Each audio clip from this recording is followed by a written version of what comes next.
Bismillahirrahmanirrahim. Assalamualaikum warahmatullahi wabarakatuh. Alhamdulillah. Alhamdulillahirrabbilalamin. Wassalawatu wassalamu ala israfil anbiya wal mursalin wa ala alihi wasahbihi ajma'in. Allahumma shalli ala Muhammad wa ala ali Muhammad.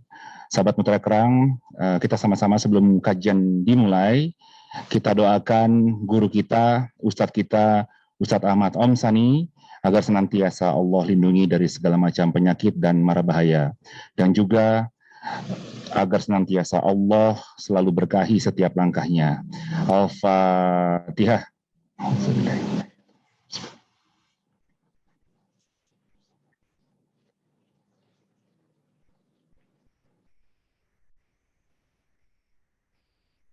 Amin.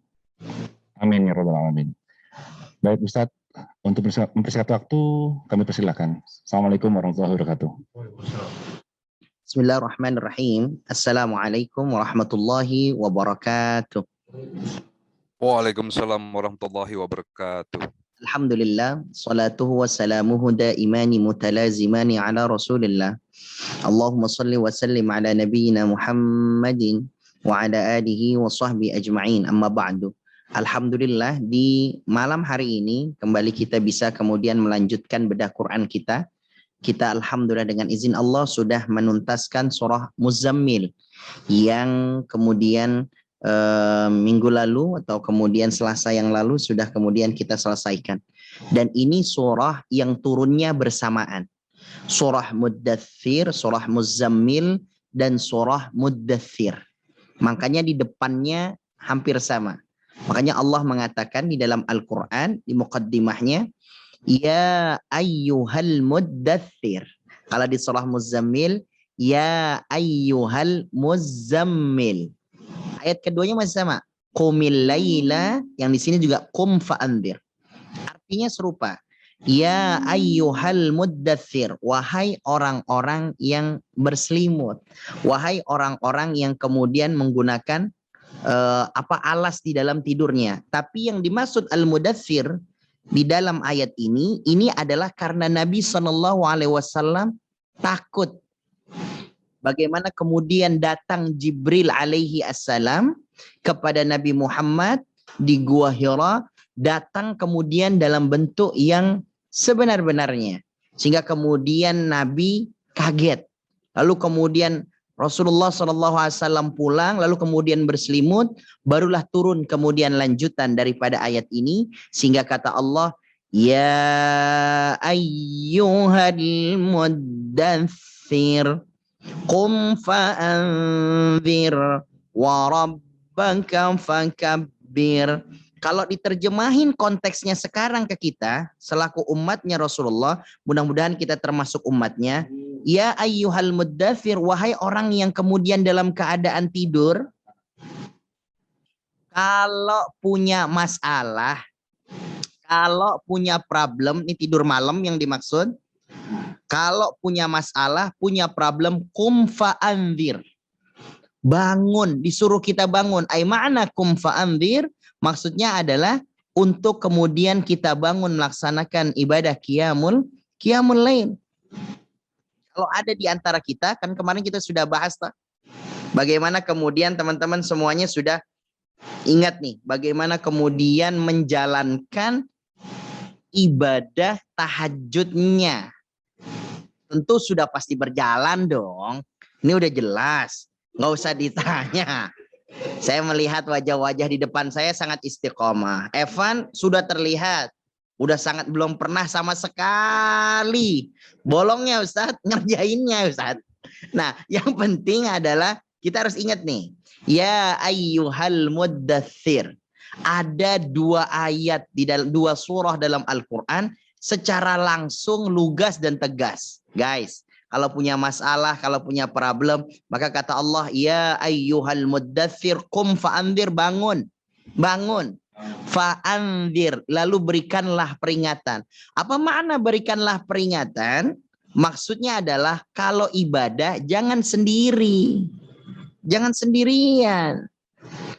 Ajak. Siapa yang bisa diajak? Pertama, keluarga. Oke. Tapi caranya yang benar, jangan kasar. Nggak boleh kemudian tiba-tiba main cipratin air, nggak boleh. Dibangunkan dulu secara lembut. Kalau perlu nggak usah sampai nyipratin air lah. Cukup wudhu di atas suami kita gitu loh. Wudhunya di atasnya. Baru kalau ditanya kok basah orang ini air wudhu. Habisan dari tadi dibangunin nggak bangun-bangun. Mulai dari tahajud sampai kemudian subuh. Masya Allah. Nah kita diingetin nih. Ya ayyuhal muddathir qum fa'anzir wa rabbaka fakabbir. Besarkan nama Allah. Maksudnya besarkan nama Allah, agungkan nama Allah, berzikir. Zikir nih, zikir. Ditanya seorang sahabat kepada Nabi, "Ya Rasulullah, kapan sebaik-baiknya afdol zikir?" Nabi ditanya, "Kapan ya Rasul waktu zikir yang terbaik?" The best time. Waktu zikir terbaik.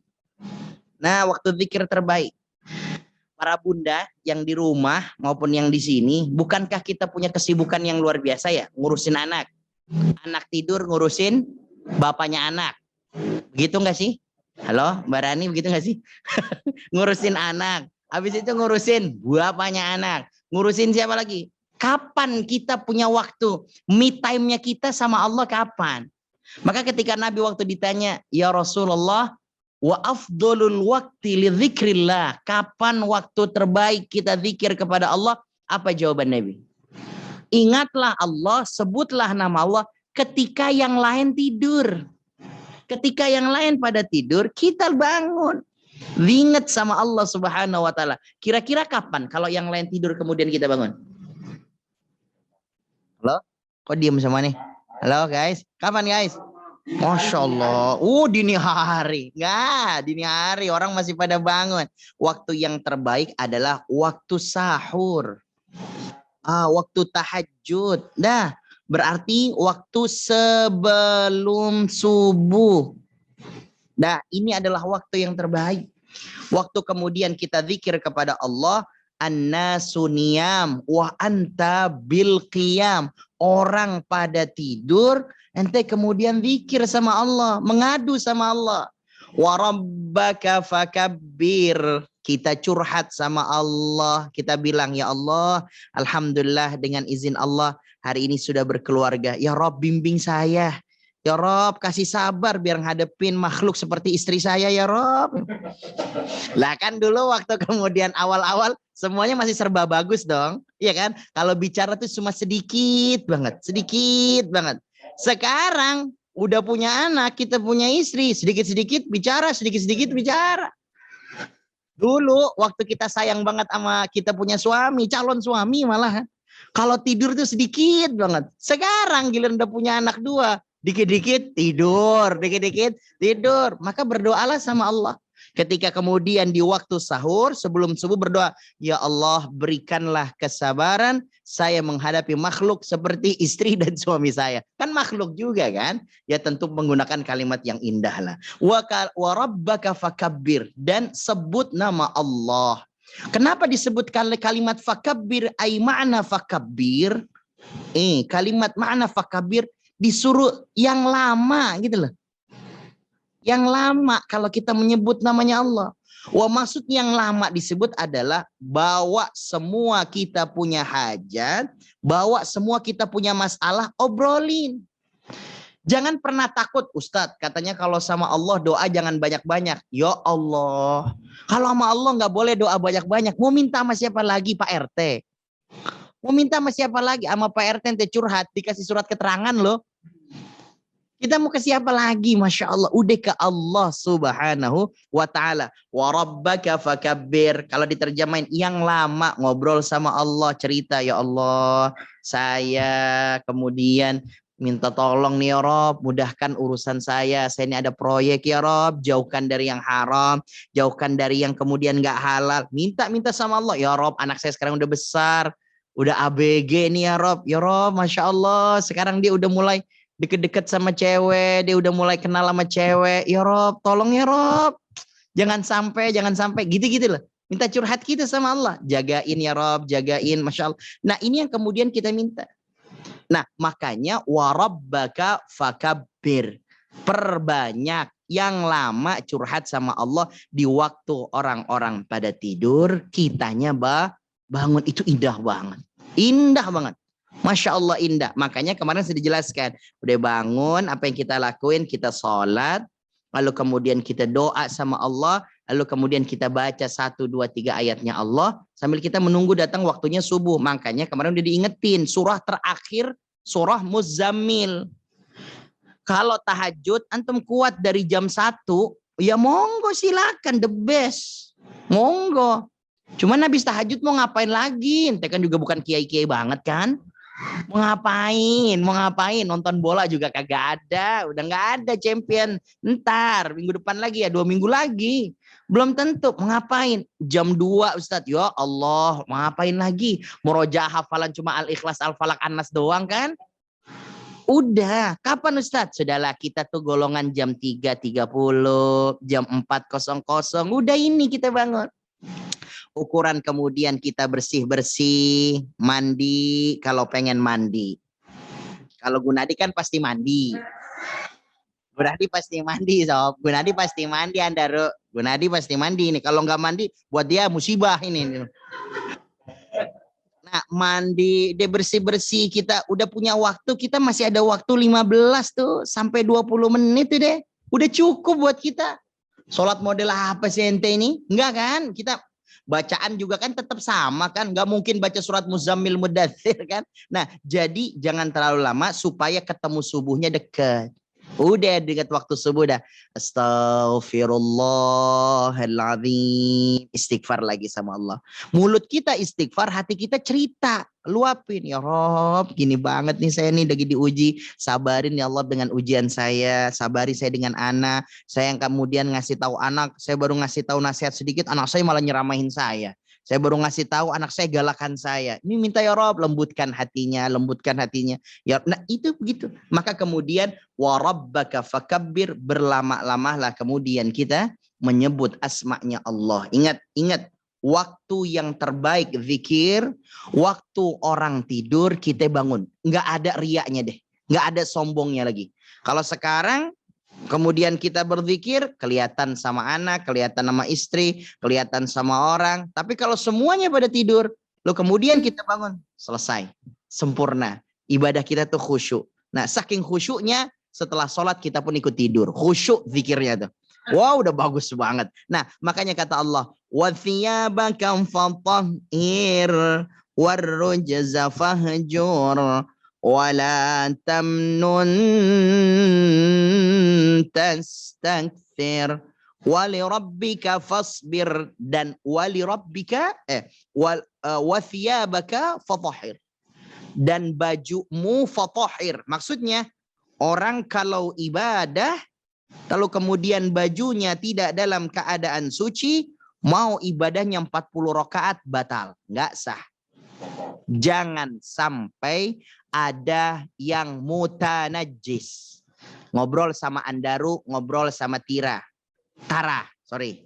Ngobrol sama Andaru, ngobrol sama Tara. Ini ketukar-tukar mulu. Mana nih hamba Allah nih? Nah, maka kemudian saya ingatkan, kalau yang punya hewan peliharaan, yang kemudian kita punya hewan-hewan lucu di rumahnya, harus tahu bagaimana cara membersihkan najisnya.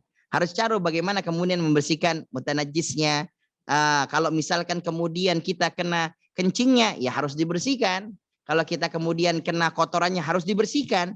Nah, makanya kita harus tahu. Usahakan bagaimana kemudian kita bisa mengerti mana yang kemudian ini suci, mana yang kemudian ini mutanajis. Misalnya bagaimana? Satu, kalau kemudian kita punya hewan, punya peliharaan, jangan masuk di area kita sholat. Misalnya kemudian di tempat sejadah kita, jangan ngelewatin tempat kita kemudian sholat. Tapi kalau kemudian kita ragu, misalkan ini tempat dilewati oleh hewan-hewan kita, sholat lagi kita pakai sejadah. Tapi kalau kemudian enggak, tidak. Nah itu yang dimaksud adalah wathiyabaka fatahhir, bajunya, pakaian kita harus dalam keadaan bersih, harus dalam keadaan suci. Warrujza fahjur, Warrujza fahjur. Wa ma'na warrujza itu warrujza fahjur itu kalau asli warrujza itu artinya berhala. Tapi para ulama tafsir kalimat warrujza karena ini ditujukan oleh Nabi, Nabi kan nggak pernah menyembah berhala. Warrujza fahjur. Tahu warrujza fahjur? Warrujza ini ulama kemudian mentafsirkan ini warrujza adalah dosa yang tidak dilakukan oleh fisik. Dosa yang dilakukan oleh hati. Apa coba kira-kira? Oh, hasad dan iri. Nah, ini dia nih. Kalau ada orang ibadah, sholat, lalu kemudian muncul hasad di dalam diri kita, maka ibadah kita 0, kosong. Hasad, iyakum wal hasad. Hasad itu seperti kayu bakar yang dibakar oleh api angus. Nggak ada sisanya lagi. Nah, hasad itu seperti apinya. Amal soleh kita seperti kayu bakarnya. Kayak apa Ustadz? Setiap sudah ngelakuin amal soleh, jangan bandingkan dengan amal soleh orang lain. Itu maknanya warrujza fahjur. Saya ulang. Warrujza fahjur, hasad dalam ibadah adalah kalau sudah melakukan satu amal soleh, maka kemudian jangan bandingkan dengan amal solehnya orang lain. Paham gak nih? Contoh misalnya, kita alhamdulillah dengan izin Allah sudah tahajud. Oke, teman kita belum tahajud. Jangan pernah kemudian kita beranggapan diri kita lebih mulia lantaran kita udah tahajud. Paham maksudnya? Karena bisa jadi orang tersebut nggak tahajud karena dia capek dalam mencari nafkah buat istrinya. Bisa jadi dia nggak tahajud karena dia menyiapkan belajar mutola'ah buat besok dia harus berangkat pagi. Bisa jadi ada orang yang nggak tahajud karena pekerjaannya harus sangat pagi sekali. Jadi kemudian dia mungkin bisa jadi dia pakai istirahat, lalu kemudian dia sempurnakan ibadahnya ketika dia bangun. Nah, ini maksudnya warrujza fahjur. Teman-teman semuanya, kenapa kok ayat ini ada di tahajud, kok nggak ada di duha? Bukankah ada wadduha ya Gun? Bukankah ada wadduha wallaili idza saja? Kenapa di duha nggak ada kalimat ria? Kenapa di duha kenapa nggak ada kalimat hasad? Coba guys, mana yang lebih gampang, bangun tahajud apa kemudian bangun duha? Tahajud lebih gampang. Hebat, soleh banget sini. Soleh banget. Hebat, Masya Allah. Ikra, temen lu gokil banget. Baru kali ini ada gue tanya, mana yang lebih mudah tahajud sama duha? Jawabannya tahajud, Masya Allah. Padahal di mobil kagak pernah tahajud. La ilaha. Ya Allah, mana coba yang lebih mudah ngerjain tahajud sama duha? Duha. Pasti gampang duha. Dan duha banyak orang yang ngelakuin. Kita kalau di kantor ketemu beberapa orang, wah udah duhaan. Ketemu, oh kita ngelihat di masjid beberapa ada orang mampir sholat duha.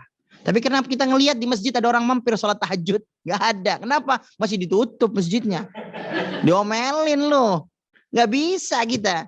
Entar itu. Maka kemudian apa yang terjadi? Maka Allah mengingatkan, bos, kata Allah. Guys, kata Allah. Warrujza fahjur. Jangan pernah ngerasa hasad sama kita punya ibadah. Maksudnya jangan bandingin orang lain dengan ibadah kita. Jangan.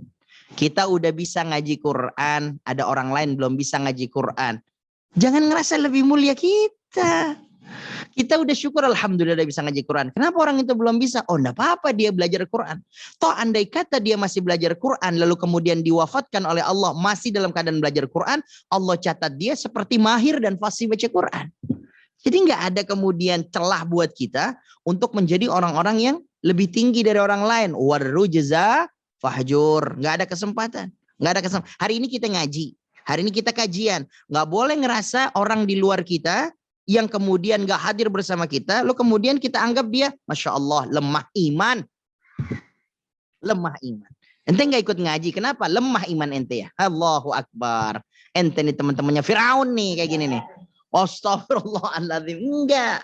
Kenapa orang-orang yang kemudian nggak kemudian ikut kajian sama kita? Bisa jadi dia sedang sibuk shift malam kerjanya. Atau kemudian dia ikut lagi kajian dengan ustadz yang lainnya. Atau kemudian dia menjaga anaknya ngerjain PR. Oh banyak sekali sebenarnya. Itu namanya warrojaza fahjur. Warrojaza fahjur. Tenang aja. Wala tamnun tastakthir. Wala tamnun tastakthir wali rabbika fasbir. Jangan pernah ngasih orang dengan harapan yang lebih. Ini kepada manusia nih. Makanya jangan pernah berharap kepada manusia. Jadi kalau kita ngasih harapannya supaya lebih. No, nggak boleh. Saya kasih antum nih supaya antum itu ya bantu gua lah. Jadi kita ngasih dia supaya dia bantuin kita. Nah. Enggak ada kayak gitu. Kita cuma berharap ke Allah. Cuma berharap ke Allah. Boleh nggak kalau kemudian kita sedekah berharap Allah balas kita yang lebih? Boleh lah, kenapa enggak? Dan nggak berharap pun Allah pasti kasih lebih. Kan gitu kan? Manja'a bil hasanati falahu asyru amthaliha. Kasih satu buat saya, kata Allah, aku berikan kepada kalian berapa ya? 10. Pasti akan dikasih lebih. Kalau ke manusia kita nggak boleh. Capek kalau kita sama manusia. Misalkan kemudian saya ngasih contoh nih, butuh uang ya, nih saya pinjemin duit. Nanti giliran besok kalau gue butuh lu pinjem gue duit ya. Pas kita butuh minjem dikasih nggak? Enggak, aduh gue juga butuh nih. Tapi kan kemarin. Nah ini terjadi wala tamnun tastakfir kalau ente lagi hukum kondangan. Ada nggak hukum kondangan kayak gitu? Aduh, nggak, ini kita nggak boleh pakai ilmu ini ya. Nyusahin orang lain. Kalau kondangan, nih gue kondangan 500.000. Supaya kenapa? Nanti bulan depan, nanti anak saya sunatan, balikin lagi 500.000. Oh ini ribet nih. Udah kalau kondangan aja mau 50.000 kek, udah selesai. Saya waktu kondangan ada yang ngasih 2.500. Waktu saya nikah ada yang ngasih 2.500. Saya mau nanya nih sekarang, siapa sih itu orang? La ilaha illallah. Maksudnya ngebalikinnya enak banget nih. Cuma 2,5 nih, goceng balik nih. Allahu Akbar. Dan lebih enak gitu. Kalau ngasih amplop nggak ada no name, nggak ada namanya gitu loh. Udah clear aja udah. Walaupun kadang-kadang suka timbul fitnah ya. Kalau nggak ada namanya kadang ntar nggak dicatat karena kan tradisinya beda-beda. Maka kita nggak bisa ngikutin hal ini. Ya udah kita ikutin gimana maunya orang tua. Tapi kita harus punya prinsip apa yang kita kasih ke orang nggak mau kita harap kembaliannya. Maksudnya kembaliannya nggak boleh Ustaz. Oke, maksudnya gimana bahasa Indonesianya ya? Ntar giliran kita beli 10.000, kita bayar 5.000 nggak pengen kembali lagi. Maksudnya kita nggak kepengen ada harapan yang besar. Teman kita hajatan, Andaru sunatan nih ntar, yuk ke tempatnya Andaru. Antar saya kasih ini ke tempatnya. Siapa yang sunat nih Ru? Anaknya atau Andarunya nih? Maka kemudian ya khawatir katanya kurang bagus bentuknya, pengen dimodifikasi kan kita nggak ngerti. Maka kemudian ya udah apa yang kita kasih ya sudah itu jadi sedekahnya kita. Nah kalau mau mengharapkan sesuatu yang lebih dari Allah. Kalau Allah tuh seneng dimintain terus sama kita. Wa idza sa'alaka ibadi anni fa inni qarib. Kata Allah, saya mah paling senang kalau ada hamba saya minta terus ke saya. Semakin dia minta terus berarti semakin yakin bahwa dia adalah hambaku dan aku adalah Robnya. Kan gitu kan? Semakin sering minta ke seorang karena kita yakin dia bisa ngebantu. Allah kayak gitu. Makin sering kamu datang ke saya berarti kamu makin butuh bantuan saya. Yang nggak pernah datang ke Allah malah yang ngerasa nggak butuh bantuan Allah. Kira-kira seperti itu. Jadi kalau kemudian kita minta sama Allah nggak apa-apa berharap yang lebih. Kalau sama manusia enggak. Tapi kalau udah berdoa wali rabbika fasbir. Kalau udah ibadah wali rabbika fasbir. Allah bukan GrabFood, bukan kemudian kita pencet 10 menit datang. Nih tadi kita obrolan tentang ini nih. Mau yang apa nih? Mau teh apa nih? Datang nih. Chat time. Biasanya datang buka puasa nih. Sekarang datang sekarang nih. Kalau buka puasa gue nggak kebagian terus, udah habis. Saya bukannya cerita sama yang ngasih ya, bukan. Ada yang datang bukan ya. Bukan maksudnya apa-apa nih, nggak maksud apa-apa. Mohon maaf nih, Bu Mita, enggak. Ya Allah ya Karim ya Arhamar Rahimin, Masya Allah. Karena emang gitu saya berdoa, ya Allah itu enak buat kalian yang diminum sama santri. Kita kan mendahulukan santri ya, nggak berharap mudah-mudahan lebih gitu. Tapi apa daya emang yang puasa banyak kan. Kita cuma berdoa, ya Allah enak kali itu teh. Hari ini datang, alhamdulillah. Cuman saya masih ragu, rezeki gua bukan ini. Gak tahu nih. Kalau nanti ternyata datang hamba Allah tiba-tiba assalamualaikum anak saya datang, berarti rezeki anak gue nih. Gue nonton lagi. Aduh, masya Allah. Yang sering nah ini nih selalu ada nih. Ya kan. Cuma saya pengen ini ada gambar bunganya gitu, love gitu. Nah, maka kemudian kata Allah, wali rabbika fasbir. Semua kalau ibadah, semua kalau doa, jangan pernah berharap ekspres. Apa Allah nggak mampu? Allah sangat mampu. Tapi Allah wali rabbika fasbir, sengaja kemudian Allah tunda karena Allah pengen mendengar rintihan kita dengan kalimat ya Allah, gitu loh. Karena Allah senang dengar rintihan kita ya Rabb. Allah tuh demen, Allah senang. Kenapa kemudian kita ya kok Ustadz kok apa saya udah ngaji Quran, sudah ngaji udah 4 surat, udah tahajud, tapi hajat saya kok kemudian belum juga dikabul-kabul ya Rabb, belum dikasih-kasih juga.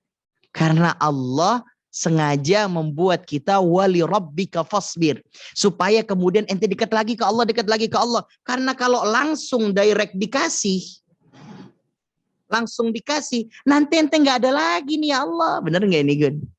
Kita minta sama Allah, ya Rob, mudahin dong ya Rob, mudah-mudahan urusan saya sama kemudian istri saya kemudian beres, urusan saya sama anak-anak saya beres, anak-anak cukup saya.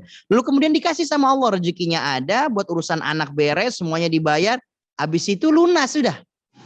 Apa yang terjadi?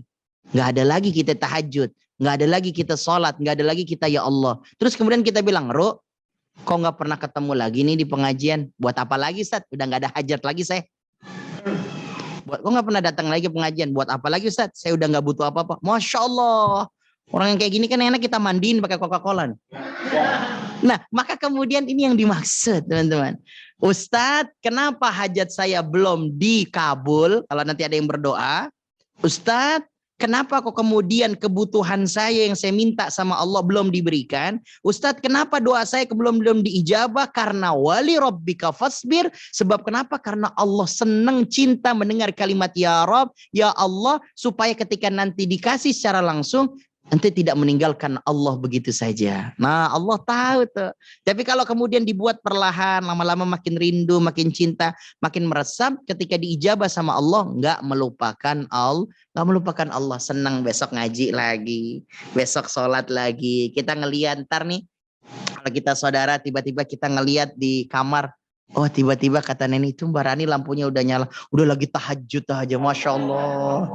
Pas dilihat ternyata lampunya nyala, orang tetap tidur. Ya Allah, ternyata tadi cuma kencing doang.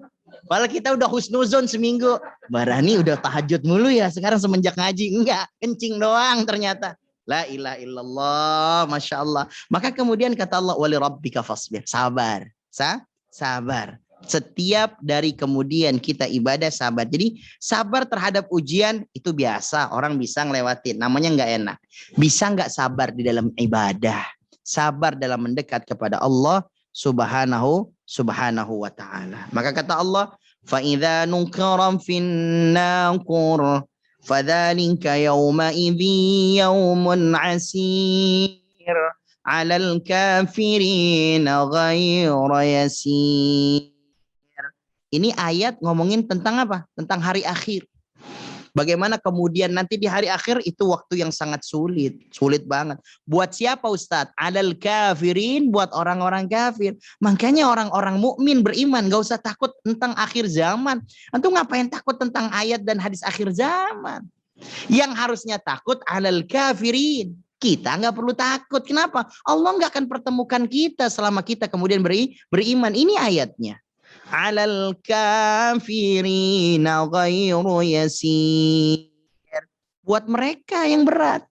Buat kita yang beriman enggak. Dajjal nggak akan pernah nggak akan pernah bisa bertemu sama orang yang ahlul Quran, ahlus salat, nggak akan keluar kalau masih ada azan, nggak akan keluar kalau masih ada berjamaah dan lain sebagainya. Artinya kita pelajari itu ya, tapi jangan kemudian mengatakan bahwa Dajjal keluar minggu depan. Ini Dajjal sama PPKM nih kayaknya.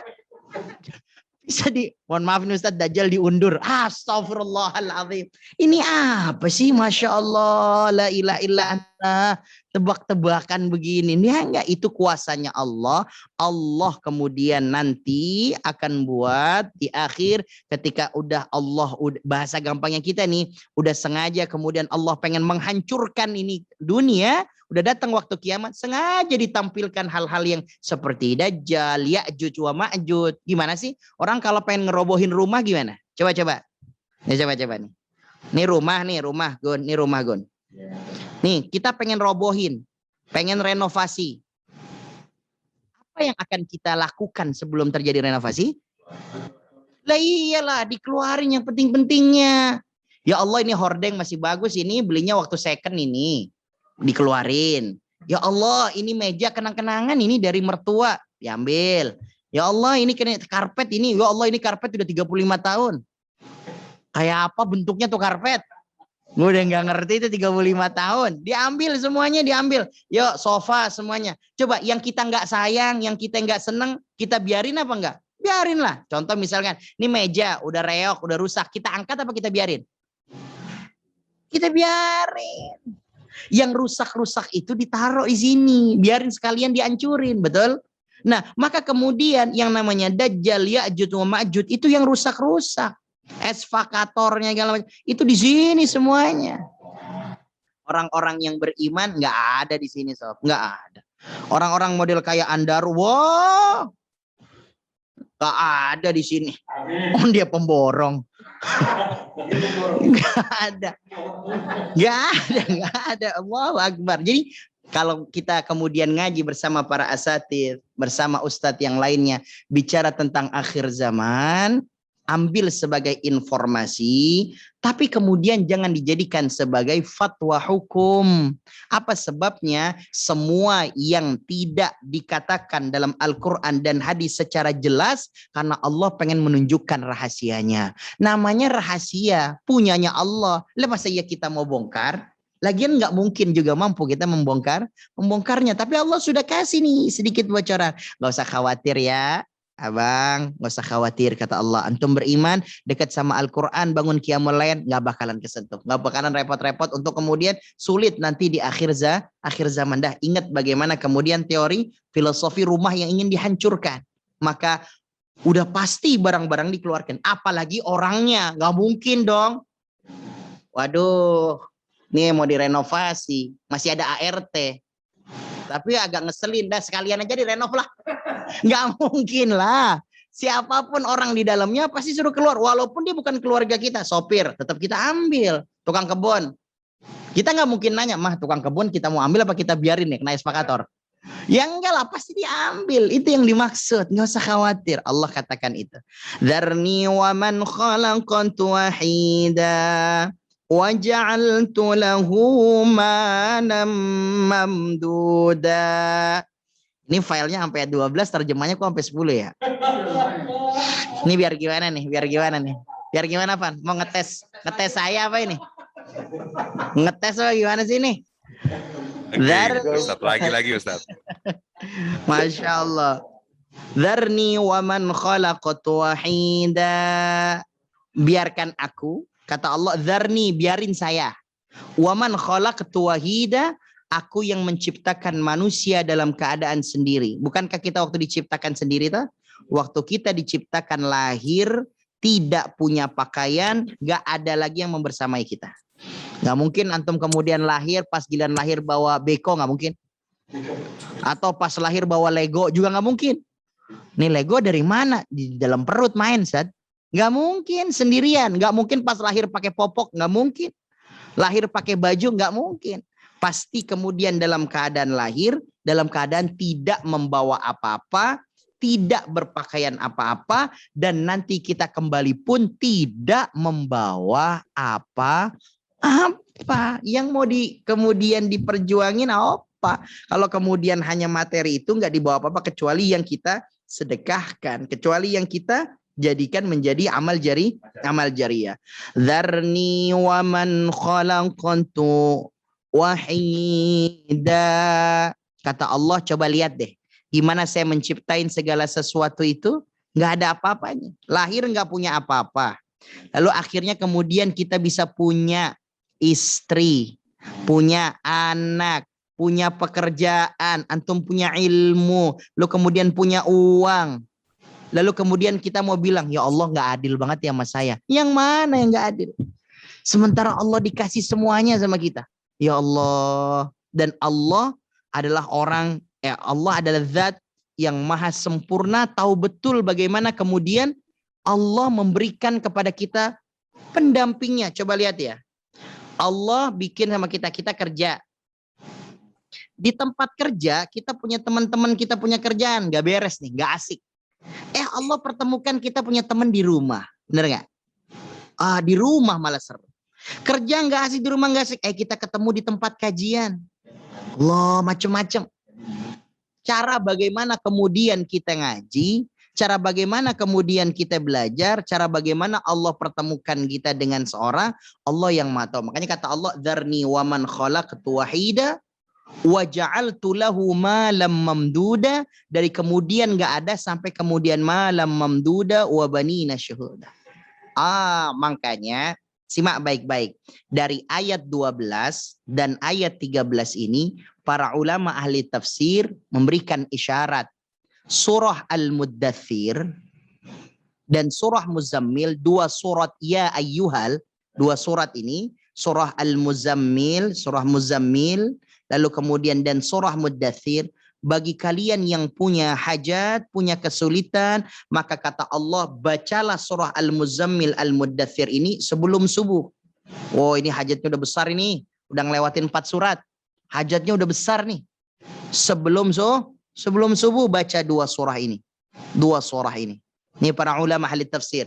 Al-Imam Ibnu Katsir mengatakan kalau kita punya masalah, punya hajat yang kata kita kayaknya berat ini, maka baca dua surah ini sebelum subuh. Salat tahajud, lalu kemudian kita minta sama Allah lewat kemudian wasilah perantara Al-Muzammil dengan Mudaththir.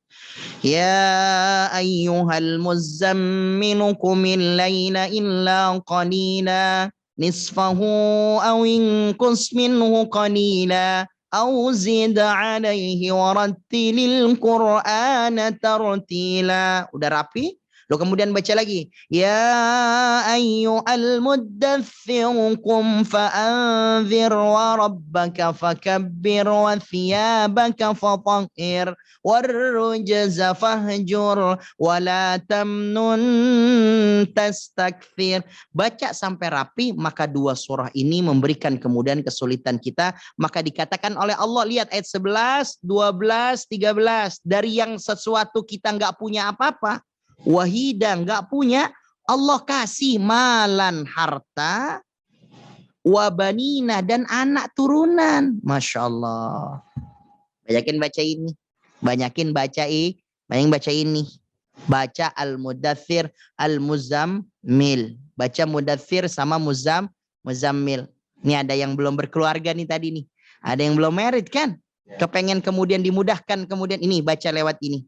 Baca surah Muzammil, baca surah Mudaththir. Ini ada kalimat wabanina syuhuda, lalu kemudian Allah berikan kepada kita keluarga. Baca Muzammil, baca Mudaththir, baca Muzammil, baca Mudaththir, terus minta sama Allah, ya Rabb. Ustadz yang udah berkeluarga, baca ini, nambah apa enggak Ustadz? Nambah berkahnya. Nambah berkahnya. Hati-hati Mir, nih salah ngomong bahaya nih. Nambah berkahnya. Biar kemudian apa? Allah jaga keluarga kita. Biar Allah jaga Almira. Nih Emir nih suka ngundang-undang nih. Almira nih Emir nih. Saya bilang nanya-nanya kayak gitu. Kalau udah nikah kemudian baca ini bertambah nggak? Ya bertambah berkahnya. Atau bertambah keturunannya. Makanya Almira lagi isi lagi, kita doain dan sehat dan afiat dan selamat bundanya, selamat juga anaknya. Amin amin ya rabbal alamin. Nah, wabanina syuhuda wa mahattu lahu tamhida. Aku berikan kepada kalian kelapangan, keluasan. Sampai sekarang alhamdulillah punya pekerjaan, sampai sekarang punya jabatan, sekarang alhamdulillah bisa ngurusin ini, punya penghasilan. Ya Allah, alhamdulillah. Siapa yang punya kuasa? Allah. Lah kalau Allah yang punya kuasa, maka datangnya ke Allah. Enak ya surah Al-Mudaththir dari artinya. Nah, perbanyak ini. Rutinin. Jadiin ini sebagai zikir. Jadikan ini sebagai kita punya zikir. Lalu kemudian kata Allah Subhanahu wa taala, cuma sayangnya adalah orang-orang yang enggak percaya, thumma yatma'u an azida kalla innahu kana li ayatina anida. Masih ada aja orang yang nakal nih, enggak percaya. Enggak percaya. Kalau kata kita mah bangor nih orang nih. Udah dikasih tahu sama Allah, masih tambeng aja. Udah dibilang wa mahattu lahu tamhida, masih aja. Saurhikuhu sauda, masih aja dia. Maksudnya mendaki itu masih saja dia nolak dengan segala macam argumen. Antum sholat, tahajud, baca Quran. Masa iya sih mau baca Quran utang bisa beres? Ya Allah. Ini yang bikin. Cuma baca Quran kan bisa ketemu jodohnya. Ya Allah, ya Arhamar Rahimin. Kurang apa lagi sih mau diceritain gimana lagi? Ustadz, masa kemudian cuma baca Quran bisa punya anak turunan? Ya Rob, yang nggak punya turunan bertahun-tahun dapet. Masih kurang apa lagi antum? Cuma emang dasar emang tambeng, emang dasar bangor, emang dasar ini bahasa Qurannya ya. Innahu kana li ayatina anida. Apa yang dia lakuin? Innahu fakkara wa qaddar. Faqutila kaifa qaddar. Thumma qutila kaifa qaddar. Ini kalau diterjemahin gini. Tar dulu ya, saya pikirin dulu gitu. Antum kerjain, tar dulu ya, saya mikirin dulu gitu loh. Fakkara, mikirin lagi. Fakkara, mikirin lagi. Mikir. Faqaddar, lama-lama nggak ngerjain. Kenapa? Kebanyakan mikir. Makanya kalau sama kita amal soleh, sami'na wa ata'na. Dengerin, lakuin, baru pikirin. Dengerin, lakuin, baru pikirin. Kita sami'na wa mikirna. Akhirnya apa yang terjadi? Ya akhirnya gitu. Antum bangun nggak tahajud? Ini masalah ente ini, masya Allah. Udah deh ente datang ke orang nggak bisa nyelesain ini. Gimana? Dengernya aja kita udah ngeri gitu loh. Udah ke Allah.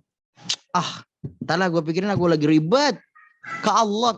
Nah ini sami'na wa mikirna ini. Mikir mulu loh dia bilang. Ke Allah. Nanti sama Allah tuh tiba-tiba dikasih kemudahan. Yang tadinya kasar jadi lembut. Yang tadinya jauh jadi dekat. Yang tadinya dikit jadi banyak. Itu yang kemudian kata Allah. Innahu fakkara wa qaddar. Lagi-lagi kaifa qaddar. Lagi-lagi kaifa qaddar. Ujung-ujungnya apa yang terjadi? Kemudian kata Allah, mereka-mereka yang cuma kebanyakan mikir, celaka. Lalu kemudian kata Allah apa? Thumma nadhara, thumma abasa wa basar. Kasihan. Orang-orang yang model kayak begitu, ujung-ujungnya adalah bermuka masam. Apa tuh? Cemberut. Mana cemberut tuh? Kesel. Sedih. Apa sebabnya?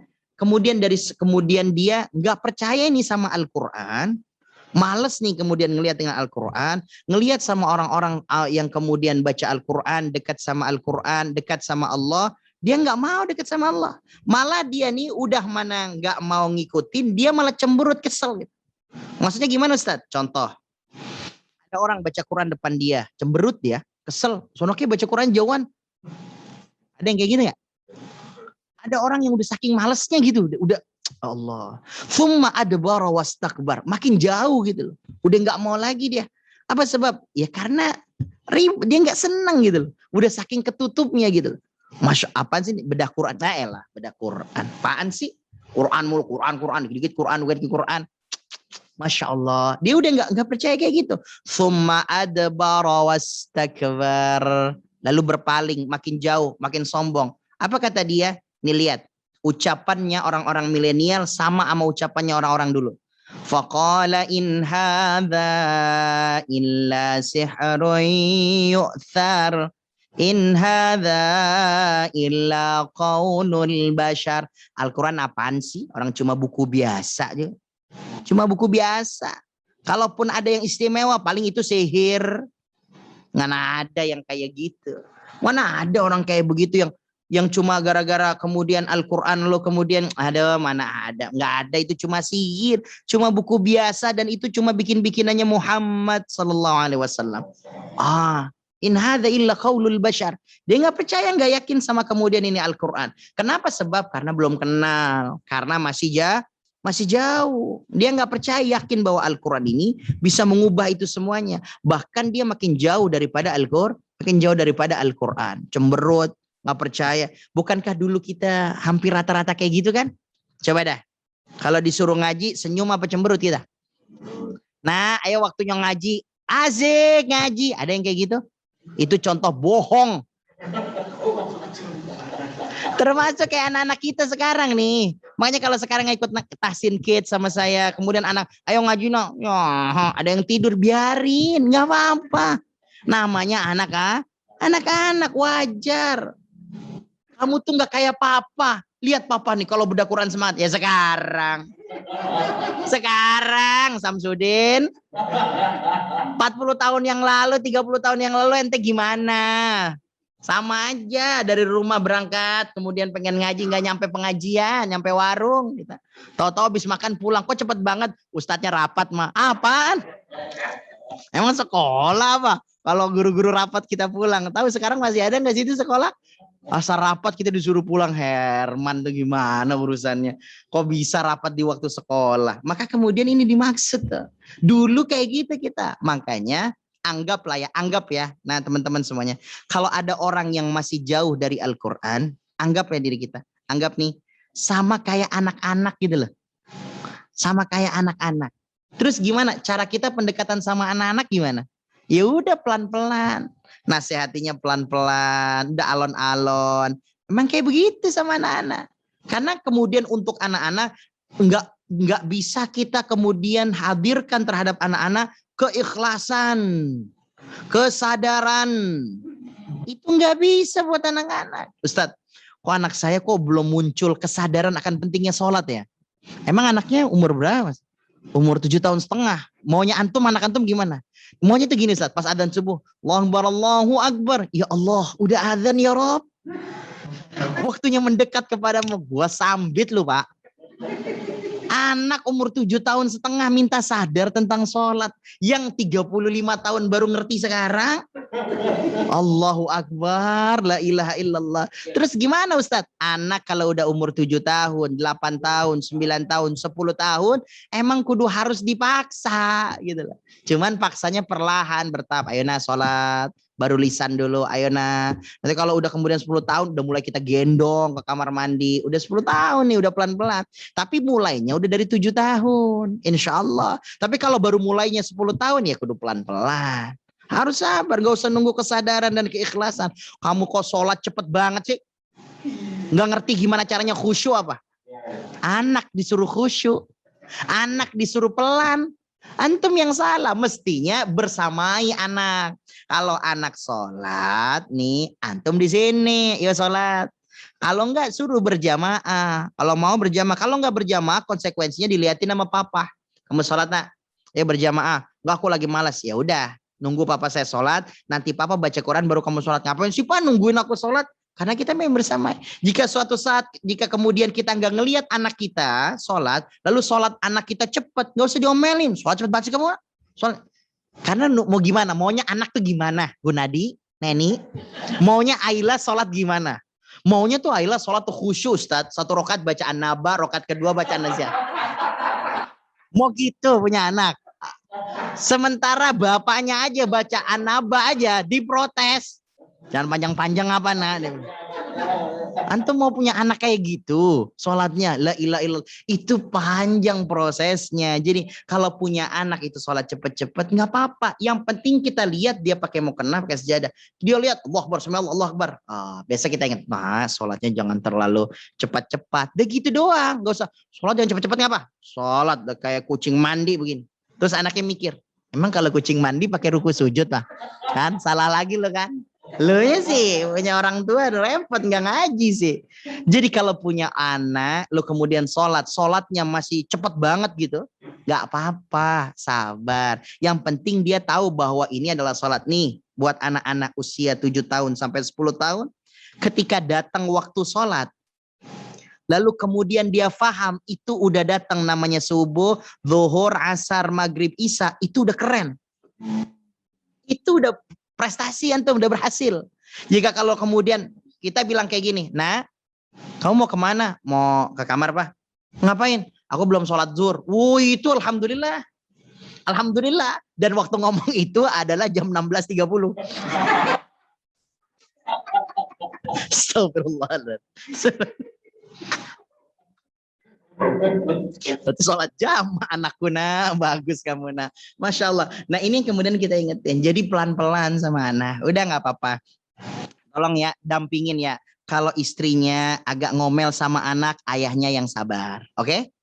Kalau kemudian ayahnya yang sering ngomel sama anak, berarti ibunya yang sabar. Harus didampingi. Udah nggak apa-apa. Biarin seimbang. Jangan dua-duanya ngomel. Yang sabar malah pembantunya ntar. Astagfirullah. Jadi secara tidak sengaja ART itu mendengarkan bedah Quran. Sebelum kemudian dia pikir, oh tuan saya ini nggak ada yang sabar. Kalau gitu saya aja yang sabar.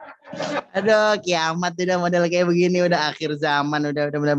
Maka kemudian ini dimaksud. Nah, kalau ini kemudian sudah dipegang, maka kemudian kita menjadi orang-orang yang beruntung. Tidak kemudian kita menjadi hal-hal yang menjauhkan diri kita dari Allah Subhanahu wa taala. Insyaallah besok kita lanjutkan dari sauslihi saqar. Ini tentang neraka saqar, kaitannya dengan part selanjutnya. Nanti ini bisa kita gabungkan dengan part yang selanjutnya. Kayak apa neraka saqar itu dan siapa yang bertempat di neraka saqar. Oke? Nah, saya kasih bocoran. Salah satu yang menjadi penempat di neraka saqar adalah orang yang nongkrong di tempat lalu lalang orang. Itu bertempatnya di neraka saqar. Cuman kayak bagaimana? Berarti nggak boleh nongkrong-nongkrong, Ustaz? Ini PR-nya. Boleh dengan syarat, nggak boleh dengan ketentuan tersebut. Mau tahu gimana kelanjutannya? Saksikan terus di Bedah Quran. Terima kasih.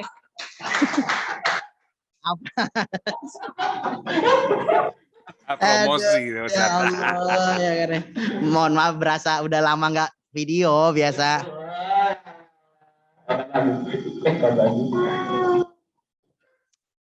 Lanjut, monggo. Oke. Belum ada Q-nya Ustadz, jadi saya nggak ngerti. Jazakallah khair Ustadz, itu banyak sekali ilmunya tadi, terutama pada anak dan sholat tahajud. Ustadz nih, ada sebelum kita Q&A ada satu pertanyaan yang nyasar ke saya, tapi saya bacakan aja, dan ini kayaknya seru, pertanyaan dan berhubungan dengan sholat untuk para pria. Assalamualaikum Ustadz. Saya mau nanya, saya sering kalau sholat tuh di mall pas maghrib karena pulang kantor, imamnya itu berantakan bacaan Al-Fatihahnya, bahkan Al-Ikhlasnya, Anasnya, dan Al-Falaknya. Saya tidak pernah berani untuk menjadi imam karena tahu diri. Apa hukumnya Ustadz jika jadi imam bacaannya tidak benar? Jamaah ya Ustadz, terutama yang mungkin yang maghrib dan isya itu Ustadz. Dan kedua, sebenarnya mana sih yang diutamakan untuk menjadi imam? Sebagai imam maju gitu Ustaz. Jazakallah khair Ustaz. Assalamualaikum. Kalau ada bacaan imam yang tidak baik, tidak fasih gitu ya. Ini banyak faktornya. Kita langsung berpikiran saja. Bisa jadi dia tidak baik dan tidak fasih karena nggak ada lagi yang baik di sana. Nggak ada lagi yang fasih, nggak ada lagi yang kemudian bagus, tuh udah nggak ada lagi. Karena dia udah mentok tuh di situ. Nggak ada lagi, udah yang paling bagus sudah dia. Nggak ada lagi bacaan yang kemudian bagus, nggak ada bacaan yang fasih. Nah, kalau dia memang begini keadaannya, hukumnya nggak apa-apa. Dia nggak dosa. Oke, clear. Tapi kalau udah tahu di situ ada yang fasih, di situ ada yang bagus, apalagi ada yang hafiz Quran, maka dia harus mempersilahkan ini. Listen to me now kalau kata orangnya. Reels gitu ya. Nah, maksudnya adalah kalau ada orang yang bacaannya bagus, maka izinkan dia.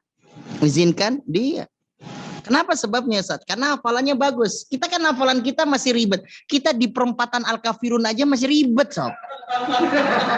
Ya elah, lagu-laguan ngapalin Quran mau saingan. Kita mau ya Al-Kafirun gimana? Wala antum abiduna ma a'bud Wala ana abidum ma abadtum wala antum abiduna ma a'bud wala ana abidum ma abadtum.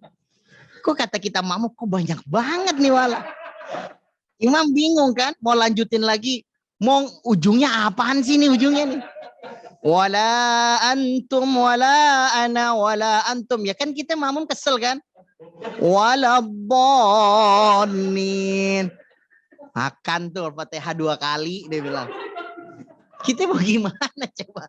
Ya emang udah gitu. Ya coba deh. Kita tuh ya Rob. Kita udah nggak usah saingan sama yang hafiz Quran. Kita tahu betul kadar kita. Kalau dia hafal Quran karena lupa memang lupa gitu. Kita hafal Quran emang lupanya karena habit gitu. Antum gimana sih baca surah At-Tin? Kok ujungnya bisa jadi Al-Asr? Gimana ceritanya?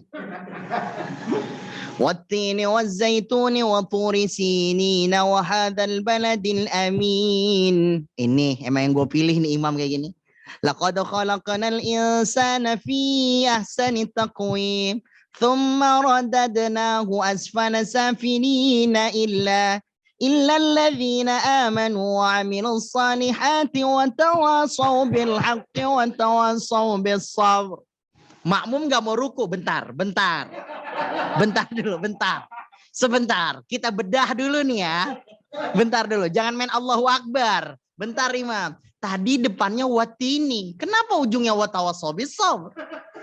Jadi kalau kita jadi imam lihat-lihat dulu, nah Ustadz bagaimana hukumnya buat kita yang makmum? Antum makmum gak ada masalah, apalagi itu musola masjid kita gak pernah ke situ.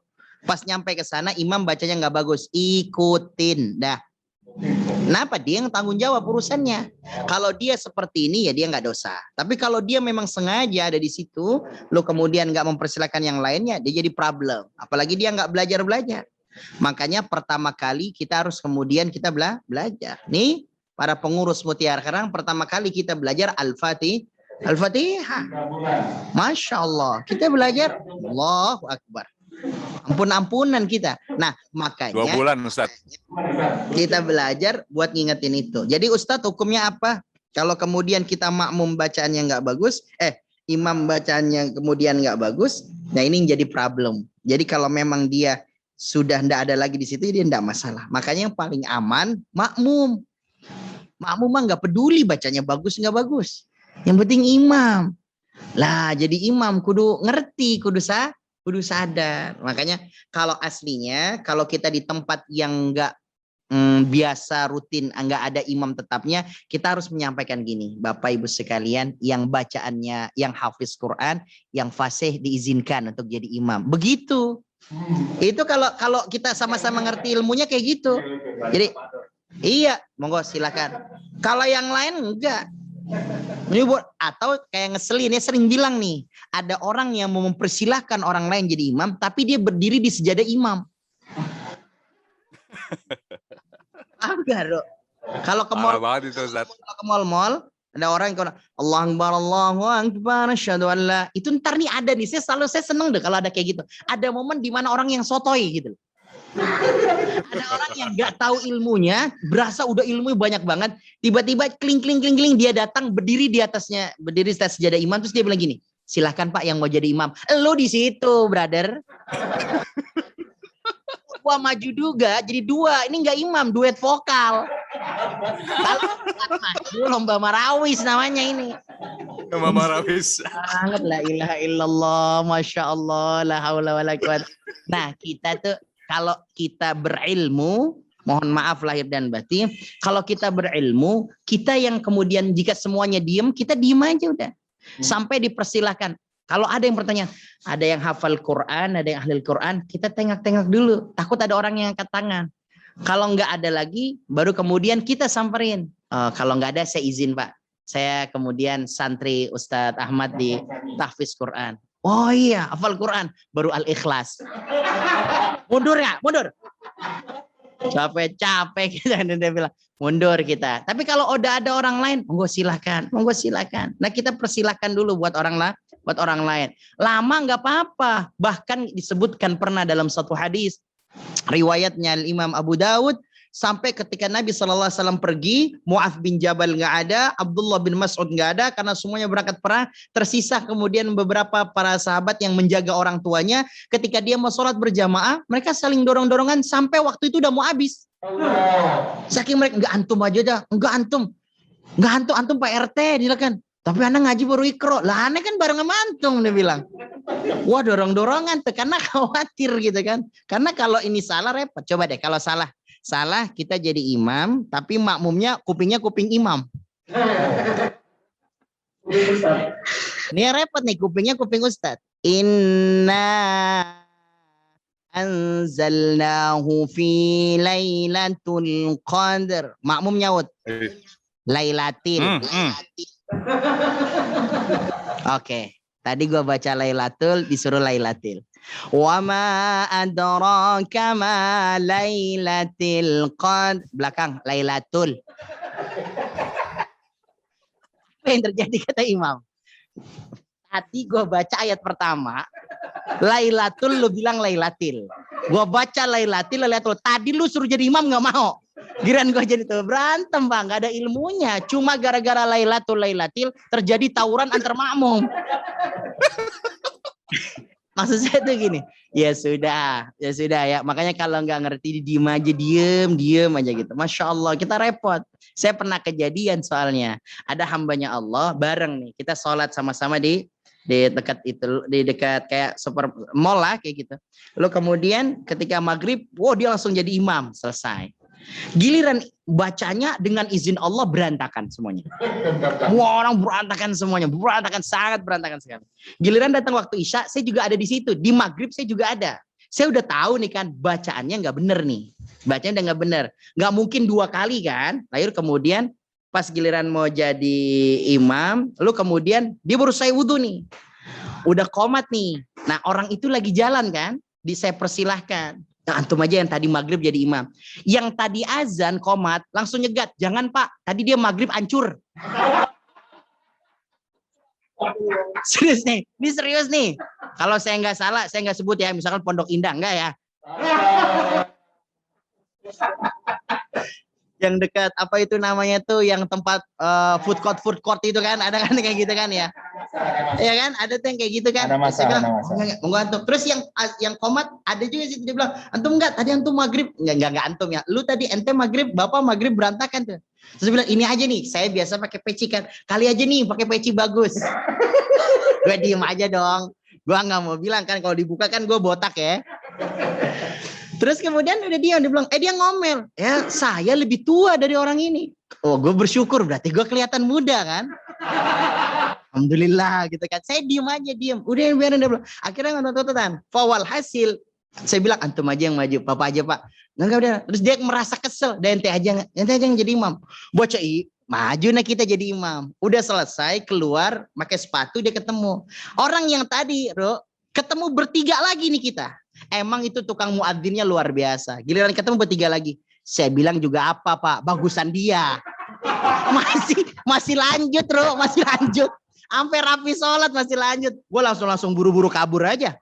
Takut ketemu lagi. Ntar di restoran temu lagi kan dia bilang. Ntar dia bilang gini, ini nih saingan gue imam tadi. Udah ya Rob. Udah kalau kita jadi makmum aman, ikutin aja imamnya. Nah kira-kira seperti itu. Baik Ustadz. Jadi intinya tuh nggak selalu pakai peci, nggak selalu yang lebih tua, yang nggak selalu yang tuan rumah itu bukan berhak ya, layak menjadi imam gitu Ustadz ya.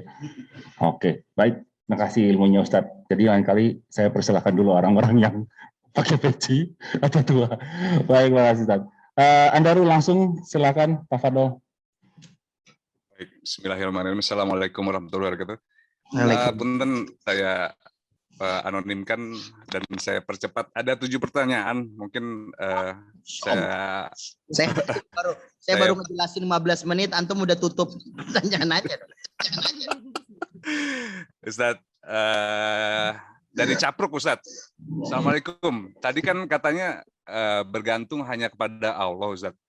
Lalu gimana dengan orang yang kalau menginginkan suatu barang mewah katanya disalawatin dulu aja. Misalnya mau beli rumah, sholawatan dulu aja, gitu Ustadz. Tafadol Ustadz. Bedain antara pendapatnya. solawatan sama solawat ya. Kalau solawatan tuh rame-rame. Nih kalau orang solawat terhadap benda, ini kudu ngaji. Nerimanya kudu bener. Al-Habib Ali bin Ali Idrus yang kemudian ngejelasin tentang ilmu solawat. Solawat itu komponennya ini kan. Sallallahu ala Muhammad. Ada dua sosok di sini kan? Ada Allah, Ya. ada Muhammad. Lalu kemudian kita pengen rumah mewah. Kita baca sallallahu ala Muhammad. Tujuan ini solawat bukan ditukar sama kita punya rumah. Salah. Ngajinya baru sampai gerbang berarti. Sallallahu ala Muhammad. Kita pengen kasih tahu rumah ini mewah. Oke. Semewah apapun rumah ini nggak mengalahkan rasa cinta saya ke Allah dan Muhammad sallallahu alaihi wasallam. Kayak gitu lah. Jadi ini rumah mewah, mobil ini bagus, Alphard ini canggih. Ibu Mita mobilnya apa namanya? Porsche itu. Porsche itu bagus misalnya. Tapi kemudian kita baca sallallahu ala Muhammad, apa yang kemudian dimaksud? Pertama, bahwa andai pun saya nggak punya mobil dan rumah tersebut, itu nggak akan merugikan dan mengalahkan saya terhadap Allah dan Muhammad sallallahu alaihi wasallam. Jadi Allah tetap di hati gitu. Ini maksudnya. Jadi yang kemudian kita punya cuma di tangan toh. Yang kedua, suatu saat kemudian ternyata Allah takdirkan kita punya rumah mewah itu. Di mana kolam renangnya 2 tingkat, lantai 1 dan lantai 2. Kalau lu nyelam keluar di lantai 1, ya, saya bebas. Oh itu Ustaz, pesantren jadiin gitu Ustaz. Iya emang lagi gua buat ini. Kalau kita kemudian kaya, lu kemudian mampu Allah berikan kecukupan, kita baca sallallahu ala Muhammad, maka semua mobil dan kendaraan tempat tinggal tidak akan melalaikan kita. Jangan melalaikan kita. Ada tuh yang dulu kemudian cuma jadi sopir, kemudian bisa beli Ferrari, Ferrarinya dibawa keliling-keliling ke kampung, terus anak-anak kecil ikut, naiknya di atas mobilnya nggak di dalamnya, emang kagak muat. Tapi dia nggak takut lecet, nggak takut ini. Apa sebabnya? Buat dia biasa aja. Ini cuma masalah harga kok. Biasa aja. Apa sebabnya? Ini nggak akan melalaikan kita dari Allah dan sunnahnya Nabi kita Muhammad SAW. Jadi maksudnya salawat begitu. Jadi kalau kita lagi jalan, tuh ngelihat ada mobil, mobil keren banget. Sallallahu ala Muhammad. Kita pengen bilang, ya Rob, andai saya nggak punya, saya udah punya Allah dan Muhammad di hati saya. It's okay, fine. Kalau seandainya suatu saat nanti punya, ya nggak masalah. Ini cuma di tangan dan cuma di garasi, nggak bakalan masuk ke hati saya. Jadi ya beres, bukan. Jadi nggak ada masalah. Ya, misalkan suatu saat nanti kemudian kita mau sholat Jumat, kita rumahnya di komplek dan kita tinggal di komplek itu juga. Antum mau naik Ferrari di situ juga nggak apa-apa. Cuma nggak enak banget Ustaz. Anda pengen ke masjid tuh, masjid apa namanya? Masjid apa? Ar-Rauf Ustaz. Mau naik Ferrari nggak apa-apa kan, berarti sama aja kayak latihan parkir kan? Iya, mundur aja Ustaz. Allah beruntung ente punya rumah dekat banget sama masjid, cinta banget Allah berarti. Karena Allah pengen lebih dekat sama hambanya, Allah deketin dari rumah-rumahnya. Nah makanya kemudian kata Allah sallallahu alaihi Muhammad. Tapi hati-hati, ada hadis yang lain. Siapa orang yang kemudian rumahnya dengan masjidnya terlihat dan dia nggak sholat di masjid, besok jangan ngaku-ngaku jadi hambaku dan umatnya Rasulullah. PPKM Ustaz.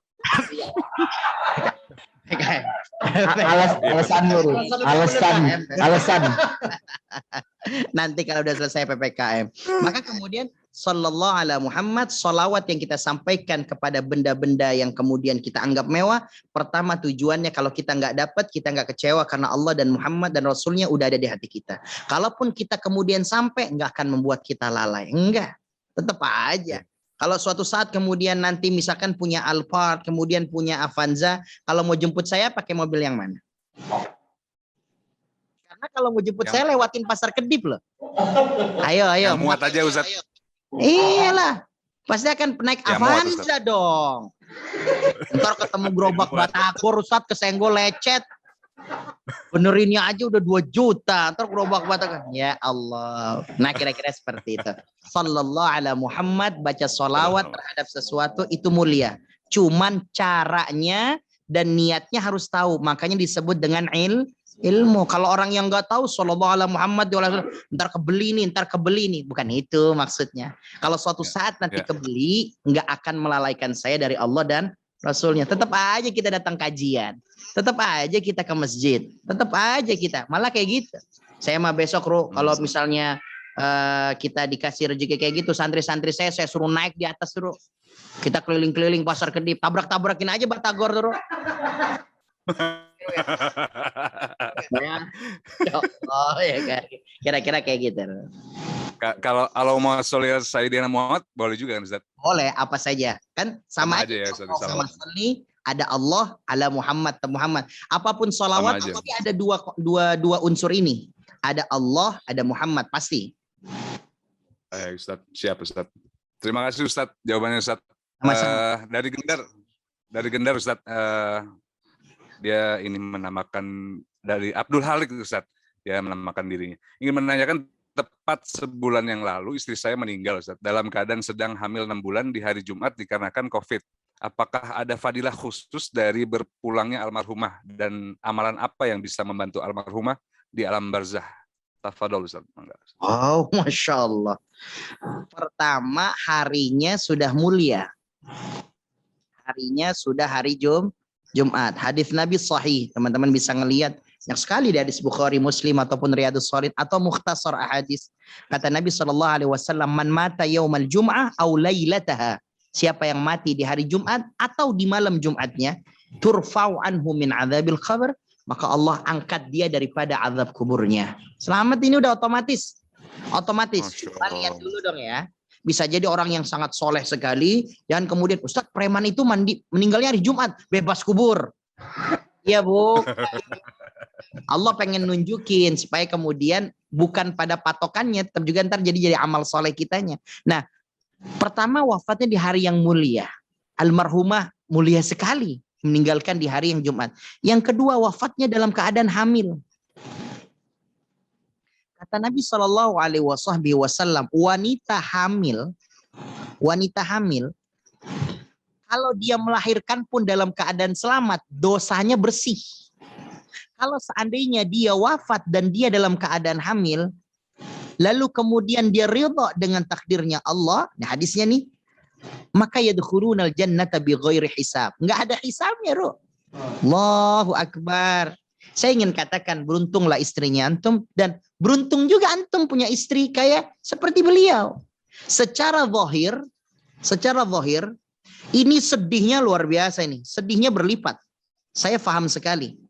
Kenapa Allah kemudian pilih antum kemudian seperti itu? Karena Allah tahu lu yang mampu, bro. Lu yang bisa. Gue nggak bisa. Saya nggak bisa. Saya sayang banget sama istri saya. Kalau belum meninggal saya nggak kubur. Saya beneran loh. Istri saya. Bener loh. Apa salah nih gue ngomong ini? Beneran gitu. Istri saya mau diet, saya nggak suruh diet. Jangan diet mah. Nggak usah diet. Kenapa? Nanti ketahuan sama orang susah kita. Dia biarin aja gemuk kayak gini. Allahu Akbar. Antum dikasih ujian kayak gini, sob. Lu bro dikasih ujian kayak gini.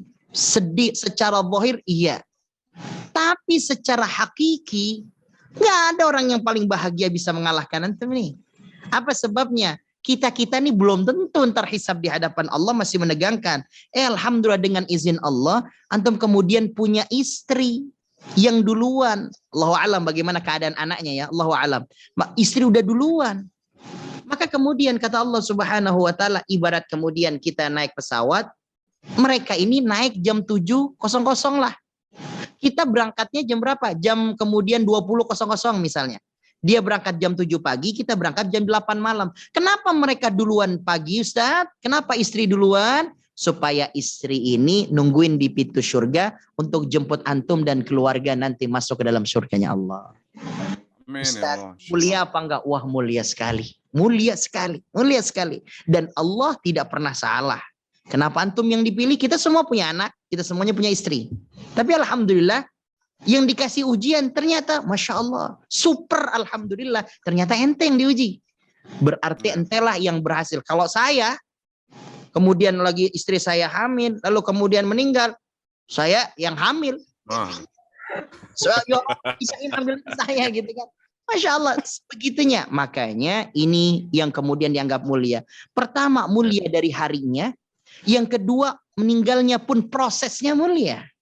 Allah, kalau sudah seperti ini, sudah berbaik sangkalah kepada Allah, maka inilah yang disebut dengan husnul khatimah. Kenapa lagi Ustaz? Yang ketiga, wafatnya pun dalam keadaan wabah pandemi. Yang kata Nabi SAW, ini disebut dengan syahid. Dan syahid nggak ada hisabnya. Syahid tidak ada hisabnya di hadapan Allah Subhanahu wa taala. Oleh karena itu, secara zahir memang pasti sedih. Nggak usah berlama-lama dalam kesedihan. Tolong jadikan hiburan ini bahwa istri antum sedang menunggu, pengen narik ente dan anak-anak bareng menuju surganya Allah Subhanahu wa taala. Dalilnya Ustaz, al-akhilla yauma idzin ba'dhum ala ba'd. Yang dulu berkumpul di dunia karena Allah, suami dan istri saling mengingatkan karena Allah, teman, guru dan murid, sebagaimana berkumpul di dunia, besok dikumpulkan lagi di taman-taman surganya Allah. Kumpul lagi. Masya Allah. Sini kumpul. Ya, Andaru tempatnya istana itu, Gunari tempatnya di astana ini, Emi, Rani, Wisnu, semuanya di tempat-tempat itu. Kita kumpul lagi, Ran. Mie ayam ada nggak di sana? Ya Allah, Rani, mie ayam banyak di sana. Minta sama abang-abangnya boleh. Nah, kalau yang racik bukan dia nggak enak kan, suka gitu kan ya. Saya mau mie ayam mestik ya Rob, tapi sama dianya. Weh, dapat syafaat dari yang makan loh itu. Masya Allah. Kalau misalnya dia juga soleh gitu kan. Nah, ini yang kemudian dimaksud. Gitu, Rob. Bangor saya, nanti Ustadz pasti ingat saya kan, Ustadz. Oh, Masya Allah. Masya Allah. Pasti diingat. Nah, nggak ada alasan saya untuk melupakan Andaru lah. Wong kita udah bagaikan kepompong gini. Kepompong kedua ya, Ustaz. Yang pertama siapa? Bulan Ustaz. Bulan bin kepompong. Ustaz, dari Rempe, Ustaz, mungkin pertanyaan terakhir, Ustaz. Izin bertanya, apakah ilmu makrifat, Ustaz, tarekat itu termasuk dalam amalan Islam? Karena kerabat saya ada yang mengamalkan dan bilang bahwa itu ajaran Islam, Ustaz. Tapi saya jarang melihat beliau sholat. Dan bagaimana menyikapinya jika itu adalah amalan yang keliru? Oh, susah. Ini namanya syariat. Gimana bahasa Indonesia? Ini namanya syariat. Ini namanya thariqah. Ini namanya ma'rifat. Ma'rifat bener nggak Ustadz? Iya, kalau ma'rifat yang dimaksud itu adalah level keimanan. Tingkat keimanan seseorang yang disebut ma'rifat. Dan itu tingkat keimanan tertinggi. Tingkat keimanan tertinggi. Siapa yang punya ilmu ma'rifat? Pertama Nabi dan Rasul. Yang kedua adalah kemudian para sahabatnya. Yang ketiga adalah para ulama. Ulama itu ma'rifat. Apa makna ma'rifat? Ma'rifat itu kenal. Akrab sama Allah. Logika aja. Kalau orang yang paling bermakrifat adalah Nabi Muhammad Sallallahu Alaihi Wasallam dan dia adalah sholat. Nah terus kita yang umatnya nggak sholat, antum ngaji ma'rifat sama siapa? Salah. Kudu ngaji ma'rifat gimana sih ini? Datang ke pondok ngaji sama gua dulu sini. Maksudnya gimana Ustaz? Ilmu ma'rifat nggak bisa kemudian ngaku-ngaku saya sih udah ma'rifat. Nggak ada orang ma'rifat itu ngaku. Orang ma'rifat itu Andaru, jangankan pada perkara yang haram. Perkara yang makruh dia takut sama Allah. Coba lihat. Ilmu ma'rifat itu jangankan yang wajib hukumnya. Yang sunnah itu buat dia hukumnya wajib. Buat diri dia. Makanya orang-orang yang ma'rifat nggak pernah bergaul lagi sama kemudian manusia. Apa sebabnya? Nggak ada waktunya. Saking udah nikmat. Sosialisasi gitu. Sudah saking nikmatnya sama Allah. Saking nikmatnya sama Allah. Udah kenal. Orang yang ma'rifat, saking udah kenal sama Allah, ittaqu firasatal mu'min. Kalau ngelihat orang, itu kemudian fi wujuhihim, dari wajahnya kita udah kenal, Kita udah ngelihat. Jadi kalau ngelihat Andaru, nah itu dia nggak mau menjaga hatinya berprasangka buruk sama orang lain, makanya dia tundukkan pandangannya. Karena kalau dia ngelihat muka, maka kalau ketemu Andaru ngelihat ada orang nunduk, ngelihat enteru, istighfar enteru. Ini orang ma'rifat kayaknya. Ini orang ma'rifat. Gede kepala Ustaz. Berarti Ustaz, ma'rifat itu benar apa enggak? Iya, kalau ma'rifat yang dimaksud yang saya jelaskan ini, wa huwa a'lal martabah fil ilmi tasawuf, tasawuf yang benar, yang betul, yang menguatkan iman, itu benar, ma'rifat. Sebelum sampai ke ma'rifat namanya tariqah. Sebelum ke tariqah namanya syariat. Yang kita lakuin ini syariat. Syariat itu bagaimana Ustaz? Syariat itu masih begini, Bro. Kalau kita ngelaksanain kemudian ibadah, terus kemudian kadang-kadang masih bolong-bolong gitu loh. Kadang tahajud, kadang enggak. Itu kita namanya syariat namanya. Terus kemudian kita baca Quran. Kalau lagi sibuk kita nggak baca Quran. Itu namanya syariat. Nggak ada masalah. Jadi untuk masalah sunnah, benar-benar sunnah. Ya kalau lagi bisa, it's okay, nggak apa-apa. Tapi kalau kemudian masuk nanti ke wilayah yang Nabi sebut dengan tariqah, masuk ke wilayah tariqat, masuk ke yang namanya ke tariqah, maka kalau sudah masuk ke tariqah itu artinya jalan. Artinya metode. Artinya cara. Nah, orang-orang yang tariqah berarti dia sedang jalan menuju kepada ma'rifatnya Allah subhanahu wa ta'ala. Saya mau sampaikan sehingga kemudian nanti kita mengenal istilah ada walinya Allah. Wali Allah adalah kekasih-kekasihnya Allah. Kekasih-kekasihnya Allah yang Allah titipkan di dunia. Wali-walinya Allah adalah kekasih-kekasihnya yang berjalan di muka bumi ini biar jadi contoh buat kita. Nah, maka ciri orang ma'rifat la ya'riful wali illa wali, maka tidak ada seseorang yang kemudian mengaku dirinya ma'rifat kecuali adalah Allah subhanahu wa ta'ala. Maka orang yang ma'rifat dia akan merasa dirinya saya bukan ma'rifat. Maka kalau ada orang yang merasa dirinya ma'rifat, dia bukan ma'rifat. Dari mana istilah ma'rifat ini Ustaz? Dari hadisnya Nabi, man arrafa nafsahu faqad arrafa rabbahu. Kata-kata arrafa ay makna adalah ma'rifah. Siapa yang kenal dengan dirinya, maka dia kenal dengan Allah subhanahu wa ta'ala. Berarti Ustaz, kenapa kok banyak juga para ulama nggak membahas tentang syariah, tariqah, ma'rifah? Karena tidak penting berada di tahap yang mana, Ru. Oke? Nggak mau penting antum mau di urutan nomor 1, nomor 2, nomor 3. Nggak penting. Yang paling penting adalah bagaimana Allah ridha dan Allah ridha kepada kita terhadap amal soleh yang kita lakukan. Nah, para ulama pengen ngejar gimana caranya mereka ngelakuin amal soleh dan meninggalkan amal maksiat.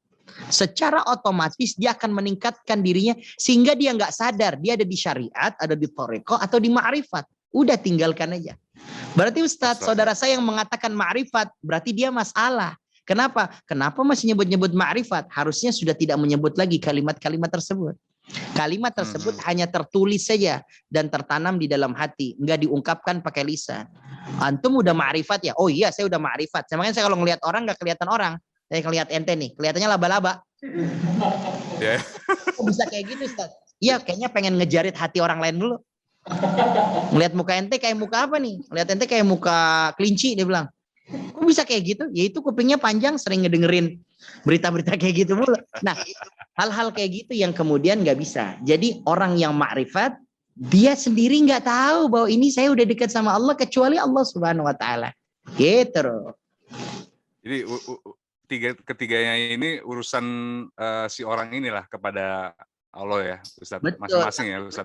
Betul. Makanya kalau jadi semua tahapan 3 ini tidak ada satupun yang melanggar syariat yang kemudian Allah kasih. Kalau di antara semuanya masih nggak sholat, itu udah salah. Kalau kemudian masih, kenapa antum kok nggak sholat? Karena saya udah dekat sama Allah. Kalau udah dekat buat Allah, buat apa lagi? Pakai hal-hal yang formal.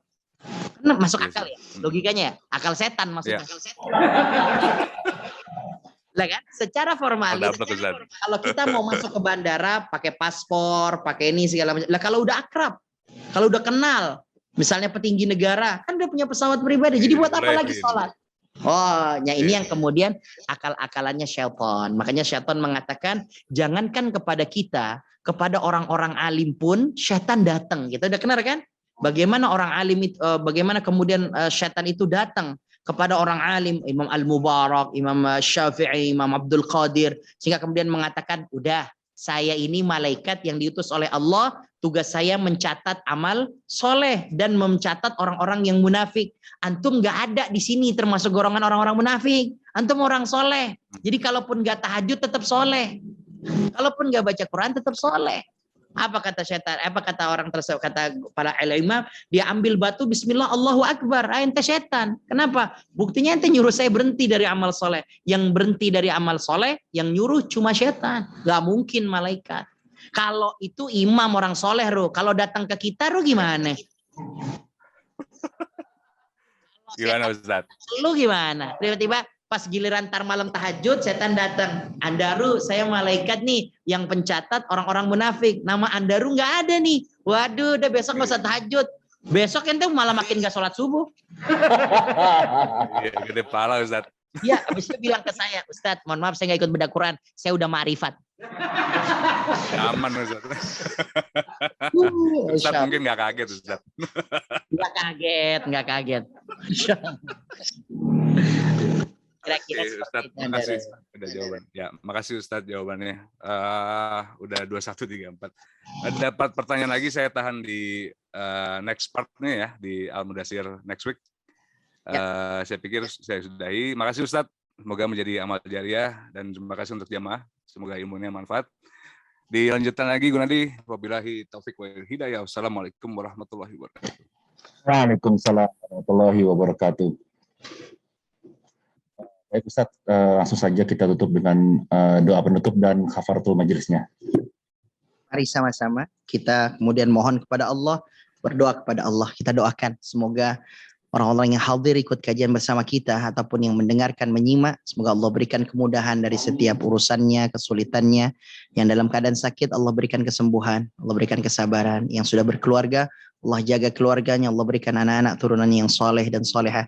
Yang belum berkeluarga dipertemukan dengan pendampingnya yang soleh, yang bisa mendampingi dunia akhirat. Kita istighfar pada Allah. Astaghfirullahaladzim, astaghfirullahaladzim, astaghfirullahaladzim. Kita baca 2 kalimat tasbih, subhanallah wa bihamdi, subhanallahil azim, subhanallah wa bihamdi, subhanallahil azim. Kita mohon pada Allah. Alhamdulillahirabbil alamin. Allahumma shalli ala nabiyyina Muhammadin wa alihi wa sahbihi ajma'in. Ya Rabbana ij'al jam'ana hadza jam'an marhuma. Ya Allah, jadikan kumpul kami ini adalah perkumpulan yang Kau berikan barakah. Jadikan kumpul kami adalah perkumpulan yang Kau berikan rahmat. La tada'lana fi maqamina hadza dzamban illa ghafarta. Ya Allah, jangan biarkan kami berkumpul kecuali dosa-dosa kami Kau sudah berikan ampunan. Kesulitan kami Kau ganti dengan kemudahan. Di antara kami yang dalam keadaan sakit, berikan mereka kesembuhan dan kesabaran. Jika ada di antara kami yang masih terlilit hutang, berikan kemudahan jalan agar mereka bisa menyelesaikan tanggungannya. Allahumma arinal haqqa haqqan warzuqna ittiba'ah. Ya Rabb, tunjukkan kepada kami jalan yang hak, yang benar, yang lurus, dan berikan kekuatan agar kami bisa istiqamah dengan jalan tersebut. Allahumma ya Rabbana la tuzigh qulubana ba'da idh hadaitana wa hab lana min ladunka rahmah innaka antal wahhab. Ya Allah, jangan cabut nikmat hidayah yang sudah Kau tanamkan di dalam hati kami ini ya Rabb. Kami sudah nikmat dekat dengan Al-Quran. Kami sudah nikmat dekat dengan orang-orang yang dekat dengan Al-Quran. Ya Rabb, jangan karena kekhilafan yang kami lakukan, Kau jauhkan kami dari Al-Quran dan Kau jauhkan kami dari orang-orang yang dekat dengan Al-Quran. Allahumma inna nas'aluka ilman nafi'a wa amalan makbula. Ya Rabb, kami mohon ilmu yang kami dapat adalah ilmu yang bermanfaat. Ilmu yang kami dapat adalah ilmu yang bisa kami amalkan dalam kehidupan kami dan keluarga kami. Allahumma ya ghaniyu ya hamid, ya mubdi'u ya mu'id, ya rahimu ya wadud, aghnina bihalalikan haramik wa bita'atikan ma'siyatik. Ya Allah, Kau yang maha mencukupkan, cukupkan kami dengan yang halal, jauhkan kami dari yang haram, cukupkan kami dengan ketaatan, jauhkan kami dari kemaksiatan. Rabbana hablana min azwajina wa dhurriyyatina qurrata a'yun waj'alna lil muttaqina imama. Ya Rabb, anugerahi kami, pendamping kami, anak turunan kami, mereka-mereka yang menyejukkan dan menenteramkan hati kami. Rabbana atina fid dunya hasanah wa fil akhirati hasanah wa qina adzabannar. walhamdulillahi rabbil alamin. Kafaratul majlis. Subhanallah.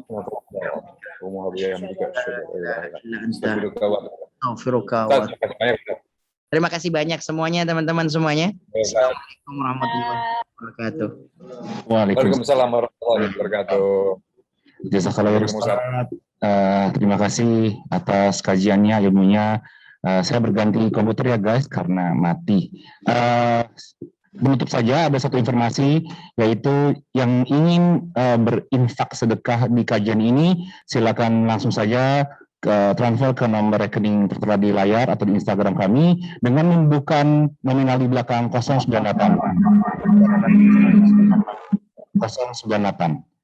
Baik, terima kasih. Mohon maaf jika ada salah kata atau perebutan dari kami, karena kesempurnaan itu hanya milik Allah Subhanahu wa taala. Jazakumullah khairan. Assalamualaikum warahmatullahi wabarakatuh. Waalaikumsalam warahmatullahi wabarakatuh.